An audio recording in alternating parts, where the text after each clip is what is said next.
Hey everyone, it's Clint. Welcome to Sweetcast. We're on the eve of a new campaign launch, Downcast 3. We'll talk about that, but it's always weird right before you launch a campaign.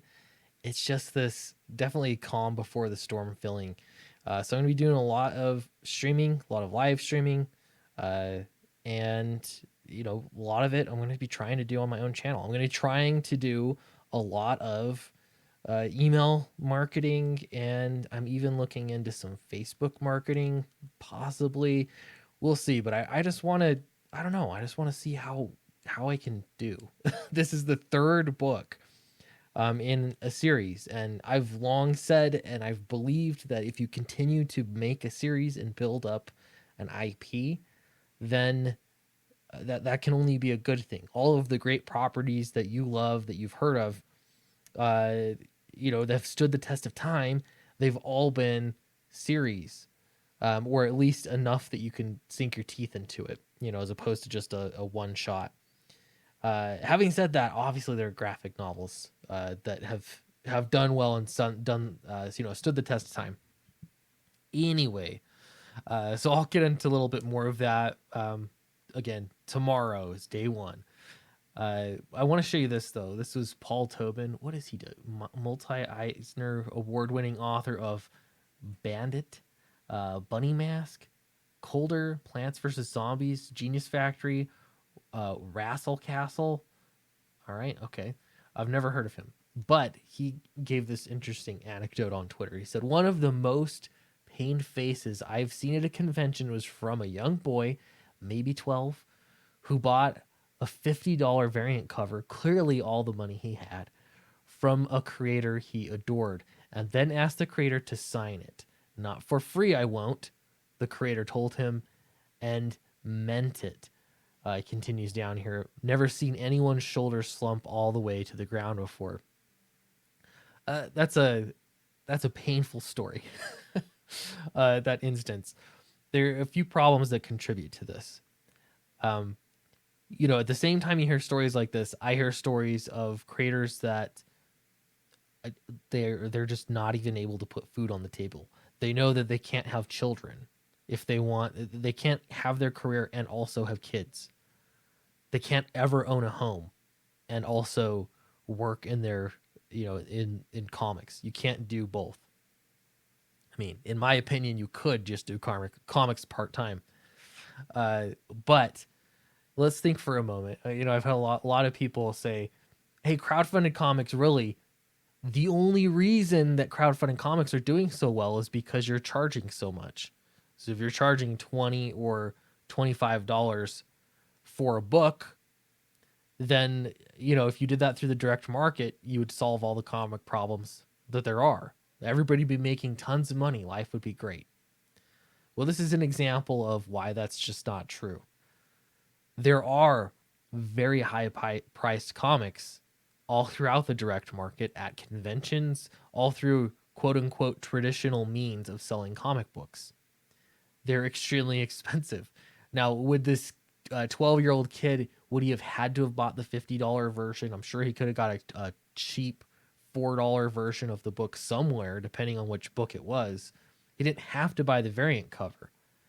He bought it because he wanted to support the creator. He wanted something special and unique from that creator who he adored. I wish I knew who this creator was. I'm curious. I would be interested to know.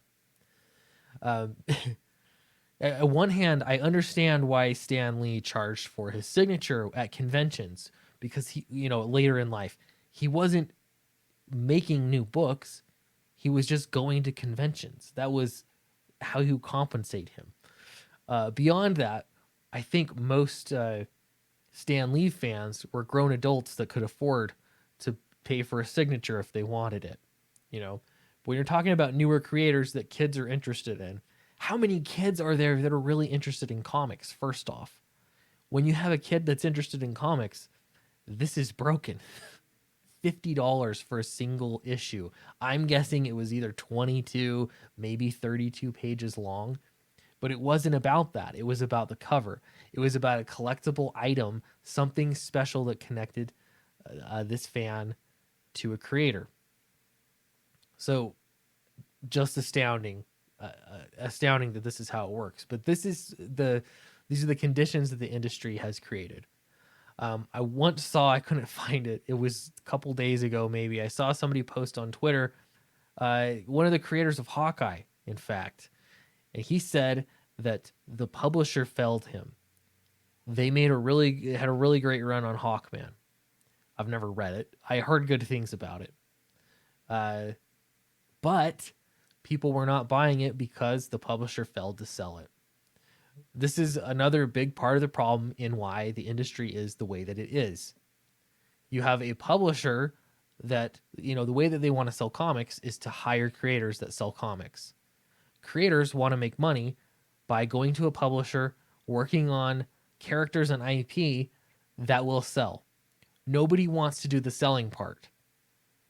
Everybody wants to do the making money part and the creating part, or the negotiation part, so that they have the right publishing partner or creative partner to take them to the moon. But nobody wants to do the selling. It's always on somebody else. This is why I think crowdfunding has changed comics. And that's because there is no chore left undone. If you want to be successful in it, you have to accept responsibility of everything yourself. You have to do that. You are the creator. You are also the marketer. You are going to be in charge of sales. It's up to you. It's on your shoulders to achieve or fail. You can't blame it on anybody else. It's you. So in this case, I don't know who to blame. And I'm not that I'm looking for blame, but this entirely illustrates the problem with the mainstream comic book industry. It's not that they're not charging enough for comic books. It's not. It's that they're not selling enough comic books. It's that nobody's making enough money, even though they sell high priced comic books, and they have a distribution system through specialty comic shops. They're failing at it. Everyone is admitting now it's no longer a culture war item that comics are struggling. Everybody is seeing it.